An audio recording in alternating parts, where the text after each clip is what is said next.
Hello all, and welcome to the EuroCham webinar on fast-moving consumer goods, or FMCG, in Cambodia.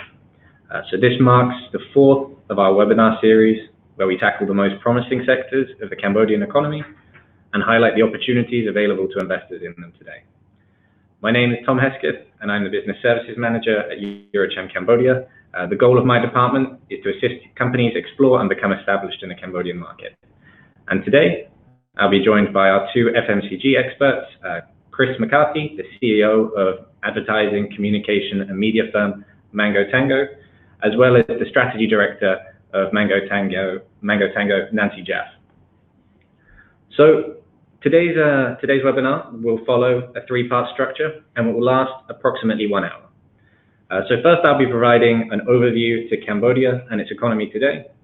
Chris will then go into detail about his own first-hand experiences in Cambodia's FMCG sector and his thoughts on the opportunities and challenges the sector provides today. And then finally, we'll finish with a Q&A session from the audience. So I'll say that questions will not be answered until the end, but if you see on your interface on the bottom right, you'll have a chat box. So if you have any questions at any stage throughout the presentation, write them down and we'll make note of them for the end. So to give a brief overview of EuroCham today, EuroCham was founded in 2011. It's currently funded by the European Union ICI Plus grant, and today it has over 20 staff members and 350 members, making it the largest Western chamber in Cambodia, and indeed the largest chamber in the country aside from the Cambodian Chamber of Commerce itself. So our activities are divided into four main pillars. The first of these is advocacy. We understand the challenges faced by our members in 10 sectoral committees, and we advocate for policy changes that can improve the ease of doing business for European companies in each sector. So this culminates in the publication of our white book, the latest version, which you can find on our website now. The other functions we have are outreach, where we promote Cambodia as a trade and investment destination. This is the section that this particular webinar falls under. Our members function. This is where we offer the traditional services of a chamber, the networking events, and that are traditional for business chambers. And also we have a services department where we support EU businesses enter Cambodia via paid advisory services. So our work has given us a broad understanding of the Cambodian economy. However, for those listeners unfamiliar with the country, Cambodia is a predominantly Buddhist country in the heart of the Greater Mekong sub-region. Perhaps it's best known for its world-famous Angkor Wat complex. What many people don't know is that Cambodia also has one of the fastest-growing economies in the world, a stable political situation, and a young and increasingly educated Cambodian population keen to drive Cambodia's future economic growth. So to just demonstrate this, just to pull up a few statistics from this slide here, Cambodia has a GDP of $18.2 billion, growing at an average rate of 7% per year since 2004. Its economy is largely driven by tourism, real estate and construction, and agriculture, as well as exports of garment and footwear products. Cambodia has one of the youngest populations in the region, and of its population of around 15.76 million, around 2 million live in Phnom Penh, and importantly for today's presentation, 50% of Cambodia's population is thought to be below the age of 25. So today, in our role at EuroCham, one of the largest challenges we have is changing the perceptions the outside world has of Cambodia. So the country can no longer be defined purely by tourism and agriculture. And today it represents an increasingly modern country seeking to diversify its manufacturing base and modernize in line with its Southeast Asian neighbors. So large-scale investment projects such as the Aeon 1 and Aeon 2 malls would not look out of place in Singapore and are examples of the kingdom's increasing modernization. To give just a scale of those malls, Aeon 2, for example, is reported to have between 30,000 and 80,000 visitors per day. So this is one of the most visited malls in Southeast Asia. So some reasons to consider Cambodia as an investment destination include the fact that it has a dollarized economy, English is widely spoken. As a foreigner, you can set up your business, although it's harder without Khmer, learning the local language. A foreigner can set up their business without an understanding of the local language. Cambodia has a relatively business-friendly environment relative to its ASEAN peers. businesses can be 100% foreign owned. Currently, the country is enjoying preferential market access to the EU and the US, although this is under review. And in general, the market it's a largely untapped market with a competitive labor force and in broad terms, broad macroeconomic stability. However, as an emerging economy, it's not without its challenges. Just to summarize a couple of those very quickly, the first of these that are reported to us by our members quite often is a rapidly changing policy environment that can make it difficult for companies to remain compliant. There's a lack of skilled labor across all sectors. This means that Cambodia has struggled to move up the value chains in a number of different sectors, but for more services-oriented companies, it also means that companies have to deal with, for those Cambodians who do have the skills, a culture of job hopping. In some sectors, our members report a lack of a level playing field between fully compliant and non-compliant companies. And obviously, for a webinar from EuroCham, we can't go without mentioning current uncertainty over the trade agreements at the moment that the country has previously enjoyed. For example, EBA with the EU and the GSP agreements with the United States. So I'll now leave it to our FMCG experts to introduce just how some of these statistics, strengths, and challenges play out in the FMCG sector today. So I'd like to introduce you to Chris McCarthy. Thank you very much. My name is Chris McCarthy. I'm the CEO of MangoTango Asia, which is an advertising and marketing company here in Cambodia. And I am joined by our Chief Strategy Officer, Nancy Jaffe. Hello. Nancy actually is the principal author of this research that we're about to present to you. Nancy previously was head of research at Nielsen for Southeast Asia, so has a good understanding of the Southeast Asia marketplace and the opportunities here. So, hang on one second. Right here. Okay. That's me. All right, well, so we have a few videos that were done in conjunction with this research. So we just show you the introduction, which is a little overview of Cambodia. Cambodia is among the fastest growing economies in the world. Its young population, half under 25, are eager to embrace a modern lifestyle. And I think, one thing, as Tom was mentioning, there's an excitement and an energy here in Cambodia about the rapidly expanding middle class and the opportunities that come with that. More disposable income, more spending on fast-moving consumer goods and on products in general, and you can really feel the energy in the growth here. But as Tom was saying, one of the things we battle with is a misperception from outside of Cambodia that it's not as developed as it is. And in the 5 years that I've been here, it's grown tremendously.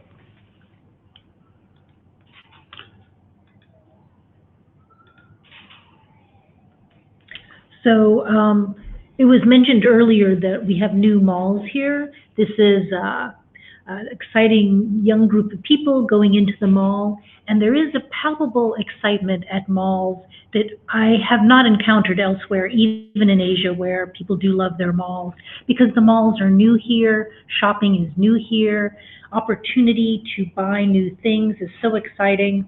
You really see families having a joyful experience at the mall. It's very much a part of what's changing in Cambodia. And in general, lifestyles are changing across the board, but in particular, there's a large and growing middle class.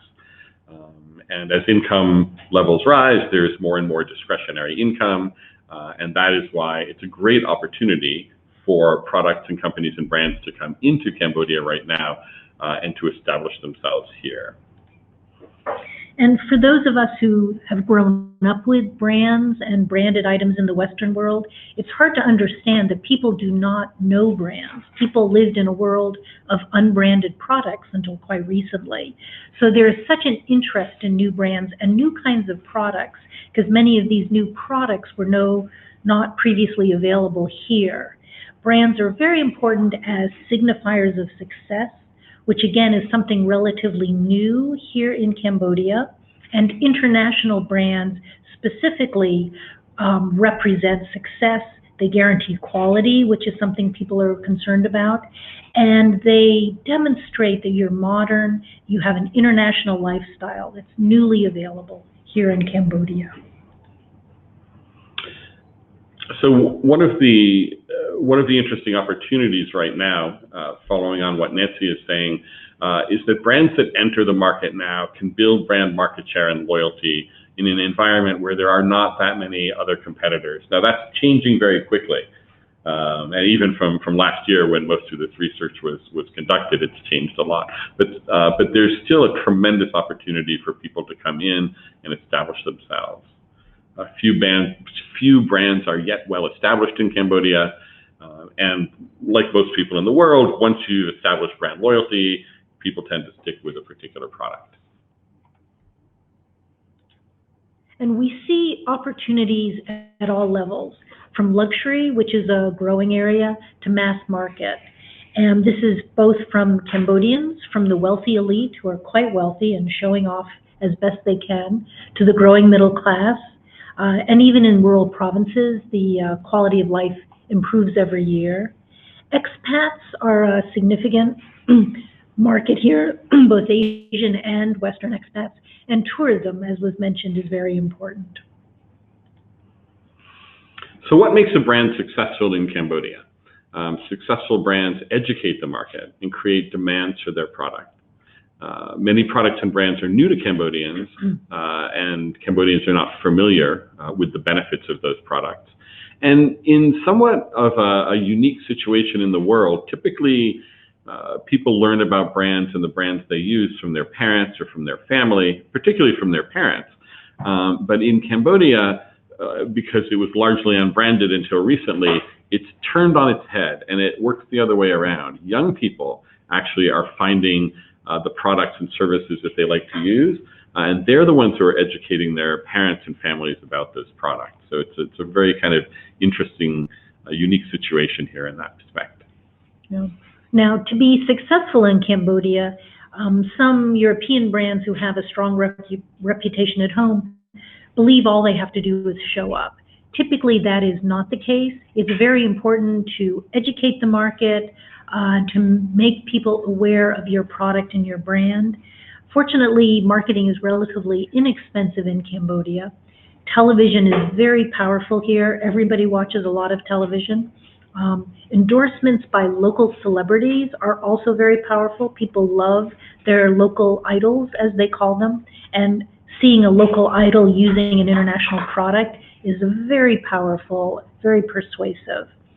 Facebook is a fantastic medium, and going into the malls and doing product demonstrations, also very effective. So over the next, I think, 20 minutes or half hour or so, we're going to dive into some of the details of several different product categories, food and beverages, personal care and home care market, which are traditional FMCG categories. We'll also talk a little about clothing and accessories, the home electronics market, and the luxury market as well, which is definitely not an FMCG category, but it was part of the research. And it's quite interesting, and there's a lot of opportunity there as well. So we're going to start off each of these sections with a short video that shows some information. Spending on food and beverages is growing rapidly. Changing lifestyles have led to changes in Cambodians' eating habits, leading to greater demand for imported food and drinks, and an explosion of new choices. Phnom Penh, Cambodia's capital city, has a vibrant bar and restaurant scene that appeals to both expats and affluent Cambodians, creating more opportunity for European wines, spirits, and beers, as well as European foods and dairy products.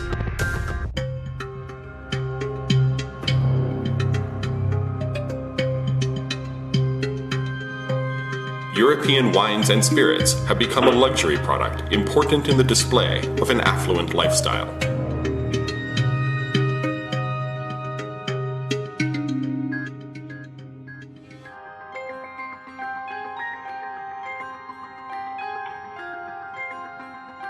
modern supermarkets are expanding their reach.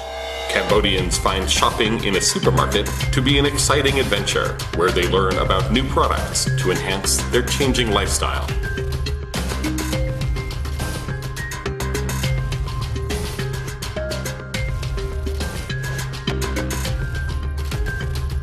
Cambodians are trying new foods and new drinks.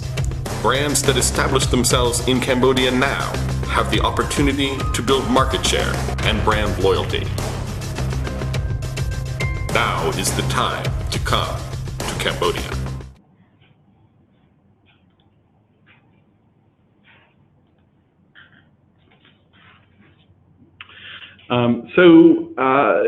In the food and beverage category, one of the fastest growing areas is alcoholic beverages. Choice of alcoholic beverage is an important conveyor of status across all segments of Cambodian society. And imported spirits have become luxury products, important in the display of an affluent or aspirational lifestyle. European wines and spirit brands will find well-established distribution channels with which to build market share. And a recent expansion of modern trade outlets has made distribution and sales of alcoholic beverages even more possible than it has been before. So that's an important and growing category. So other categories that have shown dramatic growth here in Cambodia in recent years, dairy products, which is something we do see in emerging markets. Dairy products growing in popularity, both at the mass and the premium market level. Cambodians believe that fresh milk is important for their children, and when they have access to it, they want to buy it. UHT milk is still the most frequently purchased milk because it can be stored without refrigeration. And it is important to realize that most Cambodian households still do not have a refrigerator. So that does limit some of the refrigerated items that we take for granted. And actually, just to add a little bit to that, most Cambodian households don't have a refrigerator because they don't know what to use it for. In fact, every morning you go to the market and you buy food and you make it fresh and you consume all of it that day. So it's not that it's not affordable or available. It's actually that people can't see a use for it. But actually, one of the most popular first uses, people buy it to keep their beer cold and for ice cream. But it is a consideration when thinking about the products that you're distributing. So beverages are definitely one of the most popular FMCG goods, very widely distributed, sold in street corners all over Phnom Penh and even all over the provinces. Fruit juices are very popular. Other non-alcoholic beverages are very popular. There are some underserved categories. Sugar-free beverages are in very short supply. There are very few of them distributed here.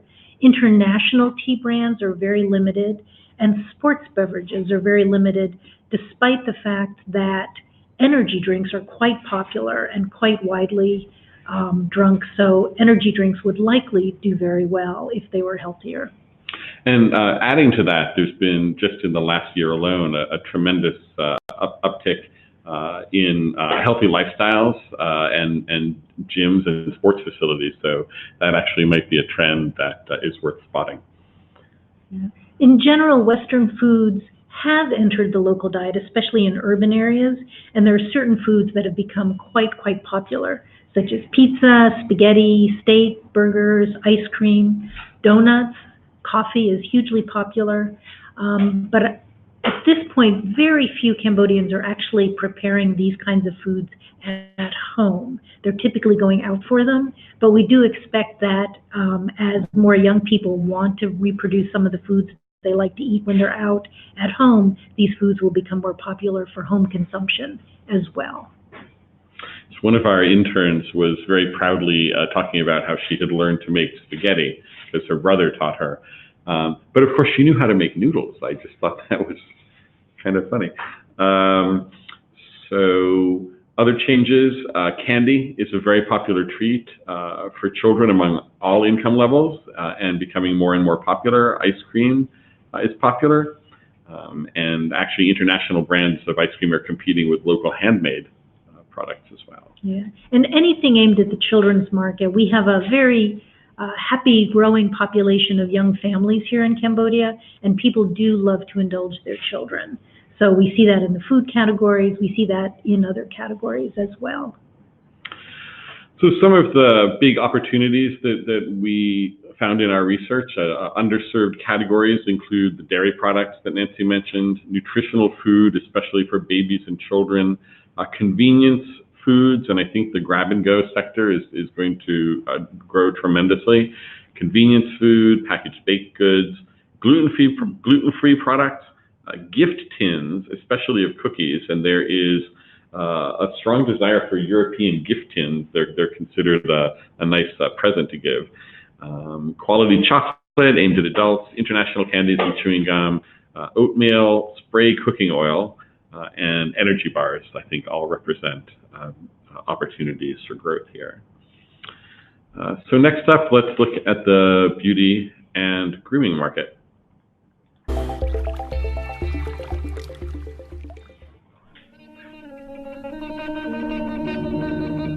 Spending on beauty and grooming products is growing rapidly. Cambodians care about their appearance and their personal hygiene. Cambodians are interested in learning about new products that have not been part of their culture in the past. Advertising gives them advice on personal grooming and educates them about new products that they are eager to adopt. Local entrepreneurs offer advice on YouTube on how to use makeup and skincare products that have not been part of Cambodian beauty routines. Brands that educate Cambodians about their products are rewarded with sales and brand loyalty. Brands that distribute their products in Cambodia now have the opportunity to build market share.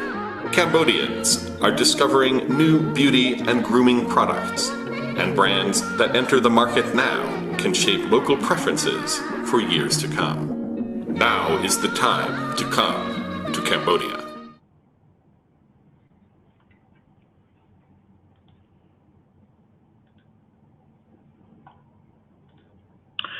So beauty and grooming and personal care products are a top area where people are spending money. It's one of the first places that people tend to spend money when their incomes expand.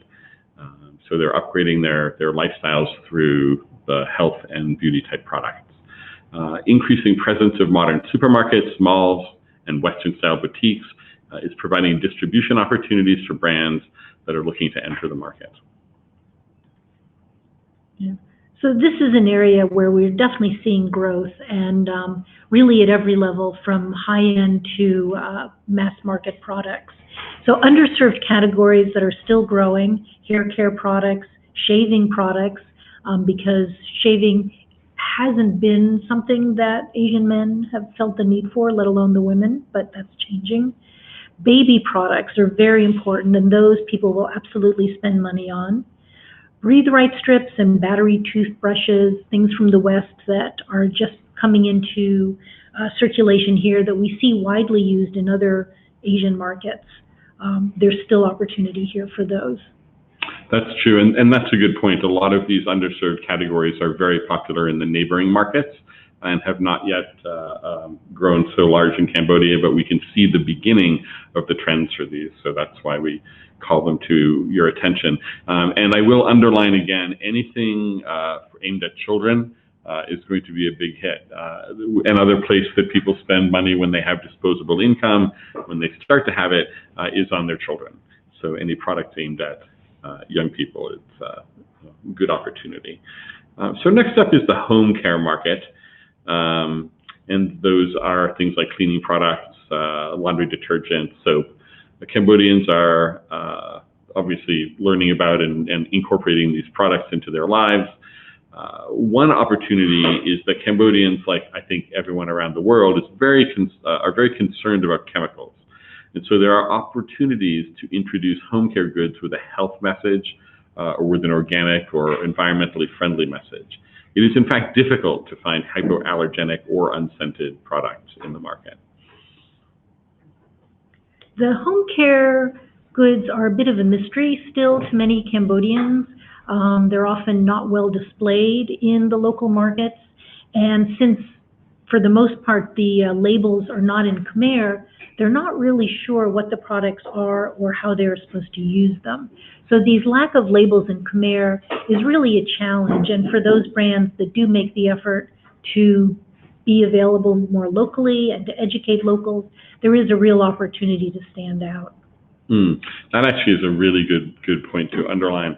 A lot of these products have Asian languages that are not familiar, to Westernize, but actually to the Cambodians as well, they're not in Cambodian, so they also don't know what the products are for or what the labels say. So making an effort to localize is a big opportunity here.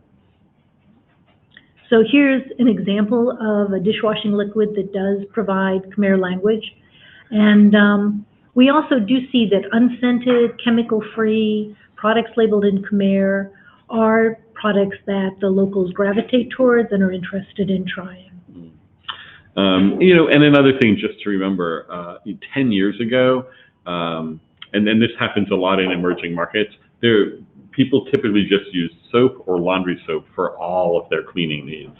And now they're starting to become more specialized with the products targeted at different cleaning applications. And that's where there's a really big opportunity to come into the market and to educate and to get market share so that you can establish the brand here.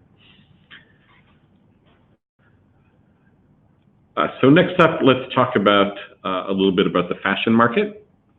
And we have a short video about that as well.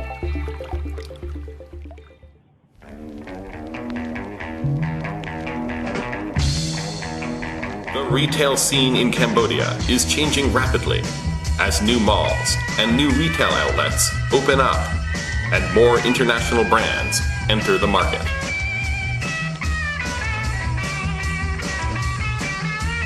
There is pent-up demand for international brands from expats and tourists, as well as from Cambodians who want access to brands not yet available in their country.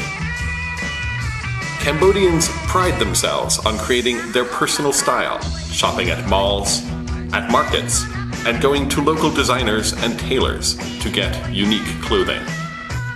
Boutiques and specialty stores cater to affluent Cambodians and expats, as well as tourists looking for something special to take home. European brands who have opened shops in Cambodia are rewarded with mindshare and market share. Cambodians are discovering international brands, and brands that enter the market now can build market share and brand loyalty. Now is the time to come to Cambodia.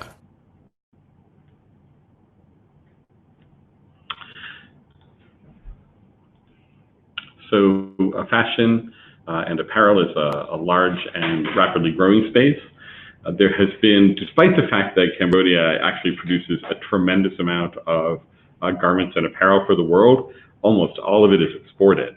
So there's a very limited availability of branded retail clothing, which has in fact led to a creative and bespoke clothing scene in Phnom Penh. Phnom Penh is underdeveloped for branded retail shopping, for clothing, shoes, handbags, and other accessories in general. Now this is changing quite rapidly as new malls are opening and new shops are opening. We still do see Western brands underrepresented, and we see more Malaysian, Indonesian, Japanese, and Singapore companies coming in and taking advantage of this new market that suddenly appeared. So for opportunities, fast fashion brands, there's tremendous opportunity for Western fast fashion brands to come in. Specialty sports shoes and sporting apparel in general. We have recently seen the opening of a French decathlon shop, which has helped to fill that gap here. Before that, those products were just simply unavailable here. Western clothing sizes are pretty much unavailable in Cambodia. So even as Cambodians become a little heavier and as more expats move here, there is really nowhere they can buy clothes to fit. So yeah, as Nancy was saying, big opportunities, I think, in sports apparel in particular. and specialty sporting shoes. So next up is consumer electronics, which, while that space is typically dominated by Japanese or Korean companies, there are actually quite a few European companies that produce very desirable consumer electronics, especially on the higher end. That's something that people here in Cambodia are very excited about. Young and educated Cambodians like new technologies, just like everyone else in the world. They're looking for the latest products. So the market for electronics, for appliances, I mean, even kitchen appliances, refrigerators, air conditioners, to headphones and consumer gadgets, is large and growing, and it's growing rapidly. And again, like the other categories, no big brands are established here. Except Sony is somehow the gold standard. Yes. Everybody aspires to Sony products. And obviously all the other brands are here, especially in the smartphone market, but there's still a big opportunity for those kinds of brands. A mobile phone is a top priority for Cambodians, with appliance purchases considered later. So we see a lot of opportunities, again, as household incomes are growing. There are a lot of appliances that Cambodian homes have never had. Cooking appliances are actually new. Microwaves are new, toaster ovens, even coffee makers, something most of us take for granted. Very few homes currently have coffee makers, even though there's a huge coffee craze and there are coffee shops on every corner. Electric kettles, blenders, food processors, big gap in the market here that's just waiting to be filled. So finally, and for just to explore the luxury market, we have a short video about that as well.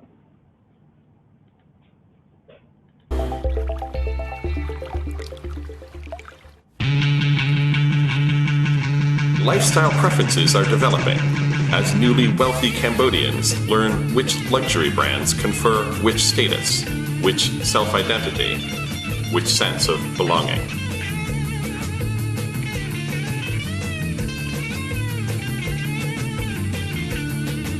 At the same time, tourists from Asia, Europe, and the Americas continue to make Cambodia a top travel destination.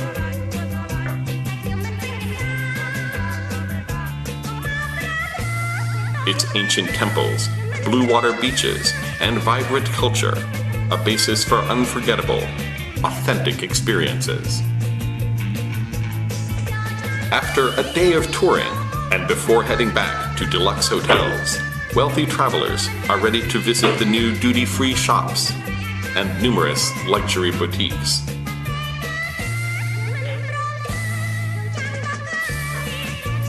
High-end specialty stores cater to tourists and Cambodians alike, as well as foreign residents.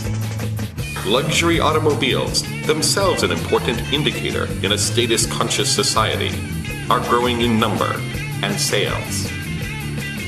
European wines and spirits, international apparel, and luxury beauty products all have taken their place in Cambodian society, important for an affluent lifestyle. With wealthy Cambodians now learning about luxury brands, and with tourists and foreign residents in search of these brands, there exists opportunity for growth in the luxury marketplace. Now is the time to come to Cambodia. So we included luxury goods as a consumer good, although they're typically not fast moving, I guess, depending on how much perfume you use. So wealth is growing in Cambodia, and growing rapidly, and especially for the people at the top, there's a lot more money to spend, and it provides an attractive opportunity for luxury brands. And of course, European brands are very powerfully placed to do very well in Cambodia in the luxury market, because there is that wonderful prestige element that everyone's looking for. And I think we've included luxury here because not only is there a super affluent group of Cambodians who are looking for things to spend money on, but there also is a large tourism market, and there are quite a few very high-end hotels in Siem Reap and Phnom Penh, and increasingly on islands and on the coast that do appeal to international tourists who are looking for luxury goods, especially the Chinese tourists who are coming in very high numbers. They do a tremendous amount of shopping for luxury goods while on holiday in Cambodia. So cars and mobile phones, obviously, are very important and obvious signifiers of status, but also jewelry, watches, handbags, clothing and shoes are increasingly important, especially the luxury versions of those items. And some of the market opportunities, the clothing and equipment for babies and children, cannot stress enough how important the children's market here is at all levels, including the luxury end. High-end kitchen equipment, home furnishings, high-end clothing and accessories, and luxury beauty and grooming products are all growing and big opportunities for market entry here in Cambodia. So just to recap why Cambodia, companies are bringing their brands here and investing in Cambodia because it is a high-growth economy. It has a young and energetic population. English is becoming the dominant language of business and hospitality. As Tom mentioned at the beginning, it has investor-focused government policies, including 100% foreign ownership allowed. Currently, market access preference for the EU. That's for exporting, not importing, and access to neighboring countries in ASEAN. Cambodia is very nicely placed at the center of Southeast Asia, so it's a great place to have as a distribution hub. Okay, perfect. Chris and Nancy, thank you very much. That brings us to our Q&A session, bang on 40 minutes. So what we'll do now is have a 10 to 15 minute Q&A. So we've had one question drop in already. If you have any other questions, please type them in your chat box now. And we'll start moving forward with that. One question that I had based on your presentation, we see there's a lot of potential for a number of different FMCG categories, but for the foreign company who this webinar is aimed at, how are they typically distributing their products into Cambodia? Are they doing it through a JV, a joint venture, or through exclusive deals? What is the best ways of foreign firms to enter this market? Well, that's a great question. And in fact, surprisingly, Cambodia has some very well-established companies who are distributors and some very well-established distribution channels already set up. Yeah, so I think the challenge for a European FMCG company is to talk to the distributors. Actually, in our report, we have a list, quite a lengthy list of those distributors and the kinds of products they're interested in. So that's certainly something available.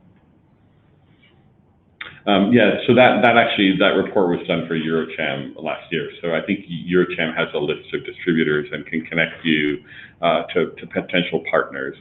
It is, of course, also possible to establish and set up your own distribution channels here, but that's going to be a bigger investment and take a little bit more time to set up. Okay, thank you. Okay, and so we've had our first question from the audience. So I think picking up on the mentioning of the Aeon malls, traditionally, Cambodia's FMCG sector has been street stall based. The question from the audience was, how will Cambodia and how will brands seeking to operate here manage the transition from a street stall based FMCG market to a mall based FMCG market?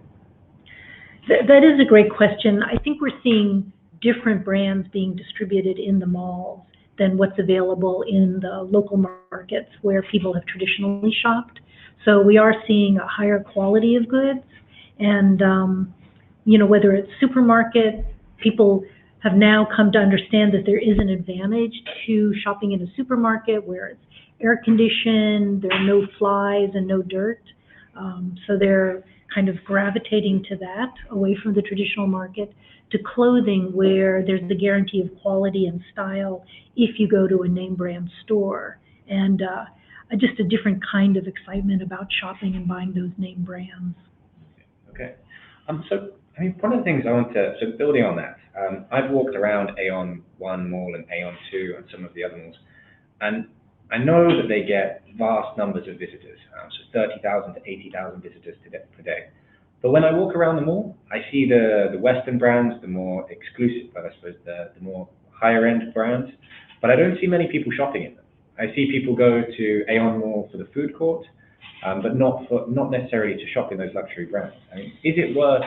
What would be the incentives for a European company to open up a branch in a... Yeah, that's a great question, and I do think there's a question of the price point.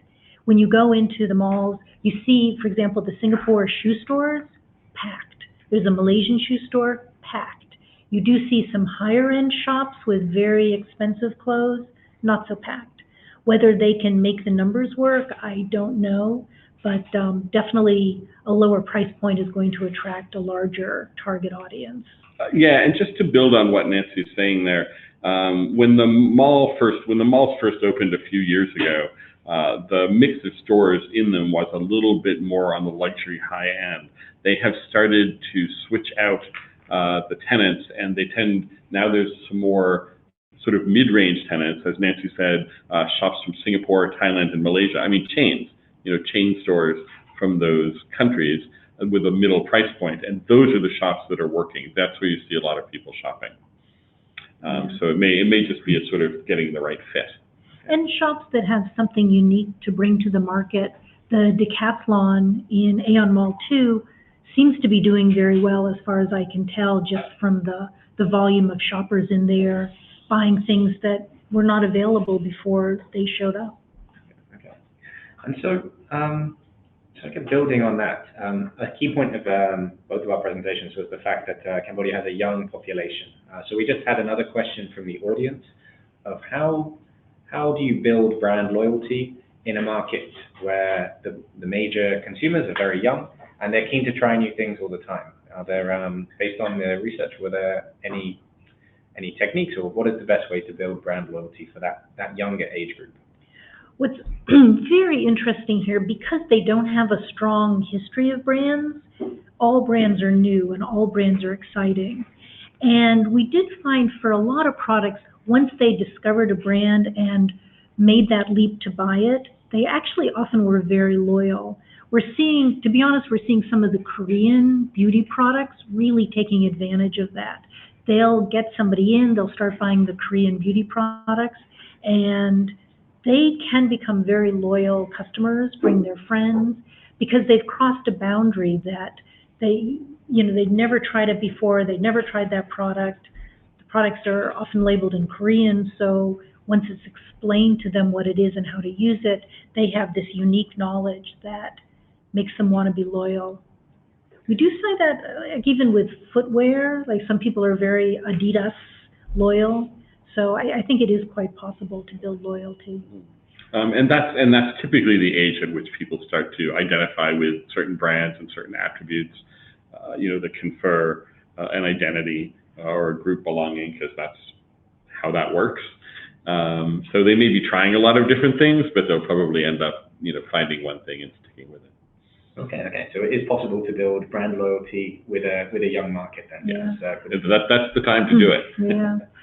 Just to add to that, we do a lot of work in the beer category, and when you talk to Westerners about how many beers they've ever tried, they can't even remember all of the brands they've tried.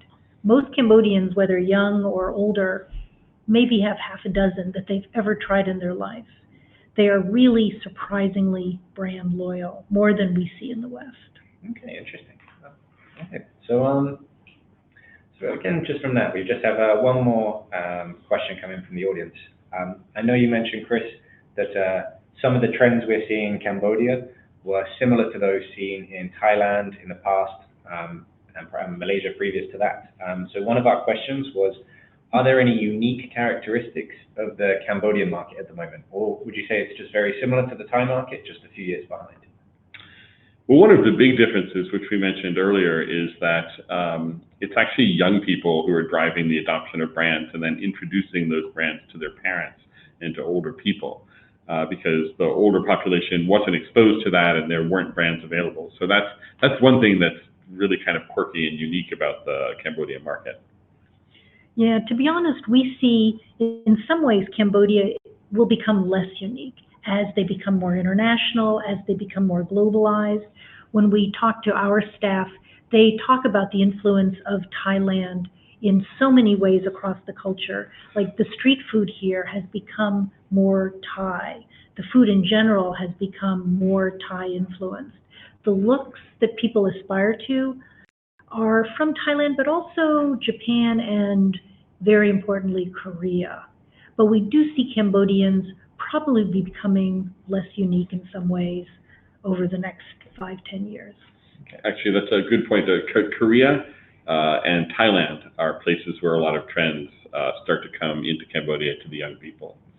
And a lot of it's because they like to watch Thai videos and soap operas and Korean videos and soap opera and, K-pop. Enough said. I see. Okay, so Cambodia may become less unique in terms of its consumer habits in the future, but what is somewhat Cambodia's middle class at the moment is growing faster than some of its regional neighbors.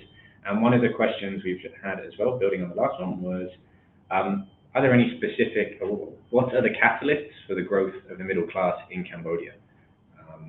A quite difficult question to answer, but for example, one of the examples they gave was the significant increase of working mothers, for example, would be a catalyst of FMCG. Oh, actually, yeah. So are there any trends you're seeing in this area? Well, very similar is that people have jobs.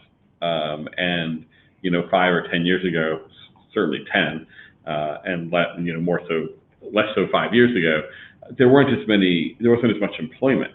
And now there's just a tremendous amount of labor entering the market, and people have disposable income, and so that's actually driving a lot. I think the Malaysian working mothers question is, that changes the kind of food you prepare, because you're going to go buy packaged goods instead of going to the market and preparing food. It will be interesting to see what happens with that, because people have quite large extended families here, so that probably will continue. But I think we do see more use of packaged goods for babies and children, so that's certainly taking off.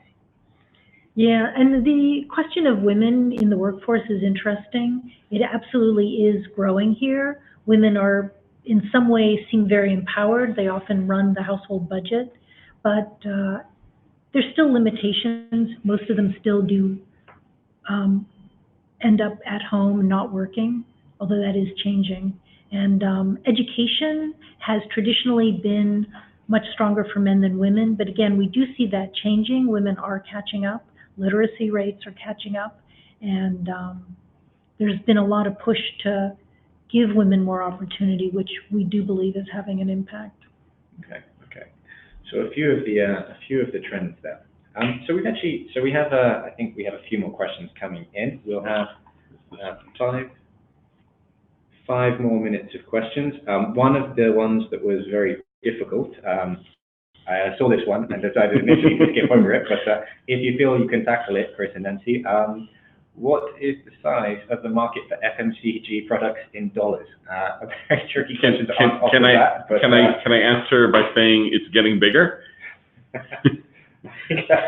think for the purposes of this webinar, that's as good as we can get. No, it is a bit of a challenge to measure the size, and that's partly because a lot of the consumer insights panels and data collection isn't very robust yet here. Admittedly, we do not have as good data about the market here as we do about other larger markets. It's like, for example, Nielsen, my old company, is not here measuring sales of everything the way we see in other markets. The other problem, to be honest, is the gray market, which we don't address here, but a lot of products do come in from Thailand and from Vietnam that are maybe not counted as part of the official economy. So that is a difficult question. But it's people say it's a small market, but it's rapidly approaching 20 million, and that's bigger than Pennsylvania. I'm American, obviously, and that's the 4th largest state. You wouldn't throw that out. So 20 million is a lot.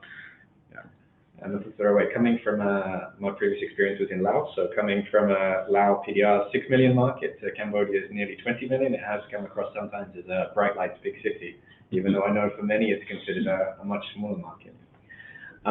So it looks like we've just had one more question. I'll start with the second part of that question. So you mentioned that Nielsen has not started measuring sales yet in Cambodia, but some of the large Thai firms, for example, Macro and some other international companies like Big C and 7-Eleven have already moved into this market. I suppose just in general, what are your thoughts on this and how it changes the FMCG landscape?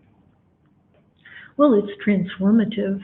I think we who live here feel it every day. The market is changing so much that it is surprising when you first come here to see what a high percent of food and beauty products and clothing is still sold in very traditional open-air markets, but we see that really changing very fast. And those big mass retailers who can bring in great products at great prices are going to be key in driving that change. So for example, when I first got here 5 years ago, you were lucky to find a mini mart, a small market that had, a reasonable selection. And this year alone, Circle K has entered the market, and there are I think there are over 100 now, and they're shooting for 200 outlets in Phnom Penh by the end of this year. And that's up from zero. Up from zero. From zero. Quite a trajectory. Yeah, and 7-Eleven is coming in, and more markets are being constructed. So I mean, I think we're seeing a very, very rapid shift from the traditional markets and into a modern trade. Okay. So finally then, so we have one more minute and we'll call it an end. My last question, and I want to mention this just because I think it's an interesting statistic. I read in your report that 80% of Cambodians consider their position in society and their status as the most important thing in their lives at the moment. I mean, that's a very interesting statistic on its own, but I just want to understand, based on your research, how you think this impacts shopping habits. It is kind of remarkable that status is so top of mind. But again, if you understand where Cambodians are coming from a place where their economy was destroyed, their families were in tatters, and so now that people are picking themselves up and looking and say, well, what is your place in society? And there's a lot of discussion at every level, from the Oknias, the wealthiest people, to the village chiefs in the small villages. There is now this, who am I and how do I stack up in my culture? It's not a given, it's not taken for granted for anybody. And status products really help with that. That's why everybody has to have a fancy phone. And if you can afford it, you need a Lexus. Yeah, I was about to say, I see more luxury cars driving down the streets of Phnom Penh than I do walking around the streets of London. So that was one of the biggest surprises I had when I moved to Phnom Penh. Sorry to interrupt. I said, no, exactly right. I see more Rolls-Royce Silver Phantoms in one day than I ever saw in a year living in New York City. So it's an interesting contrast. Okay, so that brings an end to our webinar. What I would say is everybody who signed up today, we'll be sending this presentation through to you all if you registered with your email address. This webinar will also go online on our YouTube page, the EuroCham YouTube page, where you can also find our previous webinars. That's all from me, and I'd just like to give a sign off to Chris and Nancy. Thank you very much, Tom. Thank you to EuroCham. It's always a pleasure working with EuroCham. EuroCham is always sort of at the forefront of what's happening in the business community in Cambodia. It's great to be a part of it. And Nancy and I were very happy to help explain. And we honestly want to encourage people to consider doing business in Cambodia. There's some wonderful aspects to this country. Yeah, it's really now is the time, as we said in the video. Now is the time to come to Cambodia. So thanks very much. Okay, on that note, now is the time. Now's the time for this to end as well. I'd like to say thank you to Nancy and Chris, and I hope to see you all at the next EuroCham webinar. So thank you very much, and goodbye.